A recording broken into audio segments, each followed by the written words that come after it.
everybody has their thing, right? Hobbies, your job, your social life, where you go, things you do, people you do them with. These are the things that put together make up your life. But then you get diagnosed with a chronic condition, and all of that changes. The stuff that you're used to doing, the places you're used to going, your habits, your routines, your schedule, it's all gone. And there's not a whole lot you can really do about it. And so what happens to your life? These are the things that you've become used to doing, and they become part of who you are. Your league's best bowler, your choir's best soprano. And when you can't make it to rehearsal or you can't make it to the league game, you're not that person anymore. And it becomes difficult to figure out kind of who you are. It's a thing I call identity theft. This condition that you've been diagnosed with has all of a sudden stolen your identity or your sense of who you are. And you're struggling trying to figure out how to get that back. Sadly, sometimes too much so, because you're pushing yourself, trying to make yourself be able to do the things you've always been able to do. When the reality is that this diagnosis means that you have some new limitations, some changes, and adjustments that have to be made. It's not a bad thing, and it's not the end of the world. I know it seems tough because this is what you're used to. This has become your normal. And now someone is asking you, because of something that you had nothing to do with, didn't ask for, didn't cause, to change everything in your life. You're missing weddings and birthday parties and family get-togethers. You're missing the concert of the year with your favorite artist. You're missing that tournament that you were supposed to be part of. All because your body says you have to rest right now. And it's frustrating because now all these things impact your sense of who you are. Here's what I suggest. I suggest that you have to take a long, hard look at yourself in the mirror and say, who was I before I started doing these things? Who was I before that job? Who was I before this relationship? Who have I always been? What have always been things that I know for sure about myself? Narrow those things down. Take everything else away and strip it down to the bare minimum of who you are. And then look at that and decide if that's who you still want to be. If not, it's a great time to reinvent yourself. It's a great time to make some changes and to really kind of reimagine what your life can be like. It's not the end of the world that some of these things have to change. It isn't. I know it feels like it. I've been there. But it's an opportunity for you to pursue some new things.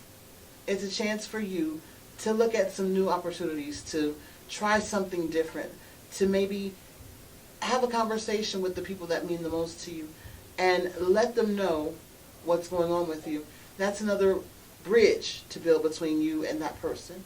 So I would say look at it as an opportunity. Now that's not to say that you shouldn't feel how you feel about what you're going through. I will never tell you how you should feel because everybody's experience is different. And you're entitled to experience your emotions and to work through them your own way. However, my strong suggestion is not to stay there. Don't dwell in that sad place or that, place of identity theft because it makes you feel like a victim. And you don't have to be a victim to your diagnosis. You don't have to be a victim to your diagnosis. You can be triumphant and victorious and happy and live a full, strong life. A life that you want to live, regardless of what the diagnosis has been. So try to focus on what you still have, what you still can do, those things that you're still capable of doing as you're used to them. And then the other things that have to change, try to find ways to adjust the way that you do them. It may not be exactly how you've always done it, but as long as it gets done, it's okay, right? I mean, it doesn't really matter. Nobody's watching. Nobody's watching how you make your bed in the morning, for example.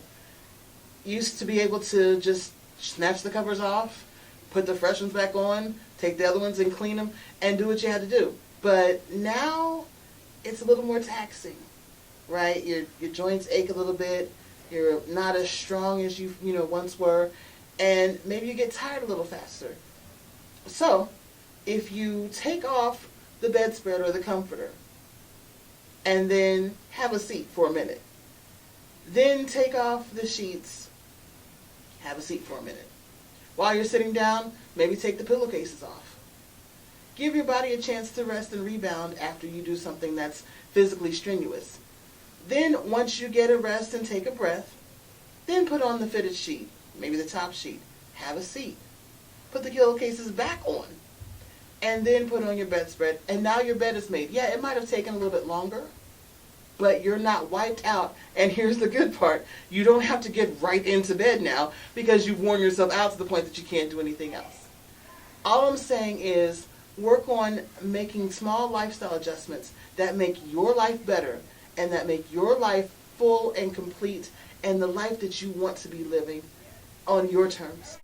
Everything doesn't have to change, but look for those small, meaningful ways to make adjustments to make your life a little easier, a little better, and ultimately so that you can maximize the quality of your life. It's not how many things you do, it's what you do that you enjoy that make your life better and that do not take away from your physical well-being and health. So do not consider yourself to have to be a victim of identity theft. You're not at the mercy of your condition. You're not defined by it. It's just one of those things that you have to deal with and make an adjustment for in life. And you can do it. Let's talk about it. I want to see your comments. I want to hear your thoughts. And we'll talk about some stuff next time. Also, if you'll follow me on social media, we'll hang out and we'll continue the conversation there, okay? Thank you so much for hanging out with me on Living Chronic Faith.